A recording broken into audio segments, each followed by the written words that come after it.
What up, what up? Day one in Brisbane. You now rocking with the best.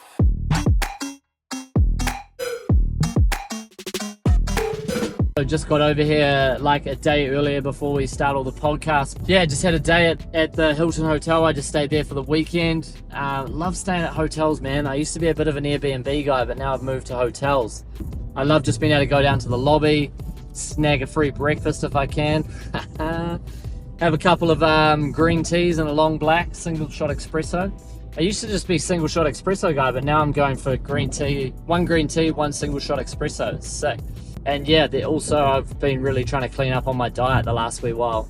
I've found this year with just really upping my workload, like I've kind of found when I was doing Baker's Builds, and this video is probably going to be more around like time management and how, really sort of testing yourself on how much work you can actually do. Because, a lot of people are like, oh, how are you doing so much? Or you look like you're everywhere and you must be stressed, and how do you manage it? And I'm like, bro, two things, man. Like, I read one book called The E-Myth. It's real good. I had like a mentor guy tell me to read it ages ago. And it was kind of like, it talks about the baker.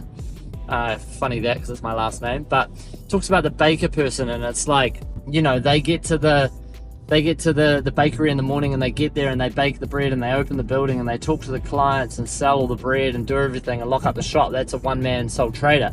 But then it was like, okay, well, how can you buy back your time by getting someone to bake the bread? Just bake the bread and you do everything else. And then your hours go from like 40 to 30 because you're not spending 10 hours baking, and then you've got more time to do other stuff well. Now, don't get me wrong, obviously you've got to manage the baking of the bread, but no one's really going to know if it's like 80% well done.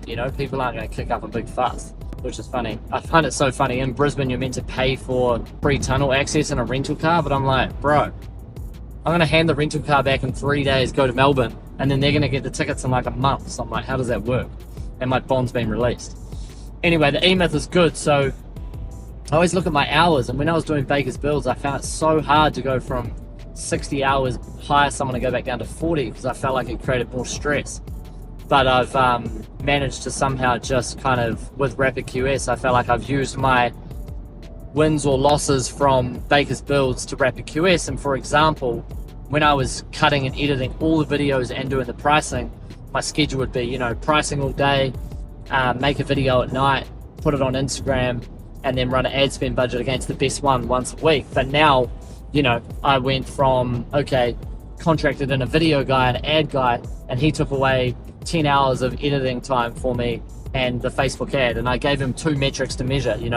Best performing video that week, run a $200 ad spend budget on it, so we push it out more to people, and he took away the editing time, so I went from 40 to 30, and I had more time to do pricing.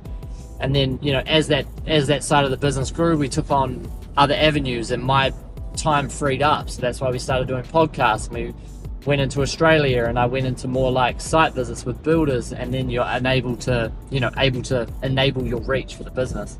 Anyway, fast forwarding to like managing all that other shit. So I've really cleaned up on a few things. Like my diet's a huge one. I used to be so bad for like blowing out my diet, and I would just go from 85 kgs to 95 kgs. So now, I've got a guy, shout out Mike, linked me up with a guy, Adam. He's real good at keeping me accountable for like my just tracking calories, my Fitness Pal, and yeah, you can not put stuff in there, or you could fudge the numbers for your MyFitnessPal, but I shared in MyFitnessPal so he can log in every day and see exactly what I'm having. So it's good having someone to keep you accountable. And then just little things, man, like I try and have a 20-minute nap every day. Call me a pussy if you want, but the QS stuff's like quite mentally draining. And when it's that draining, I just find like my brain power runs out by like midday, and that can be real painful. So nap, drink water out of a glass bottle. I know there's been research on that, how it like spikes sort of estrogen in the body, and I was like, nah man, we need testosterone. I just take fish oils and like 1 multivitamin every day, and a super clean diet, like eggs, bacon, wholemeal bread for breakfast, water, OJ, fruit, and then dinner I just have like potatoes, veggies, and steak, and I fucking love it. And I suppose it's just been finding what works for me, and it's good, and I can manage to do 10-hour work days, pretty high intense deep work, manage a business with 12 to 13 employees, look at growth, go to the gym, hit tennis balls, and do all the travel as well, which is good. So yeah, definitely been enjoying it. Just always looking at how can I improve like how I feel, or maintaining my health, going to saunas, looking after what I do. For those who know me, I don't really drink at all, maybe fucking twice a year, that's about it. But yeah, I'm enjoying it, man. Like the momentum growth is really good at Rapid QS right now. Doing these council price projects, they're fun. So yeah, it's good. But yeah, big couple of weeks coming up, Brisbane, Melbourne, and then a couple pods in the end of New Zealand for the end of the year. But boom, stay tuned. If anything resonated with you there, comment below, let me know. But yeah, gonna try to do more informative vids.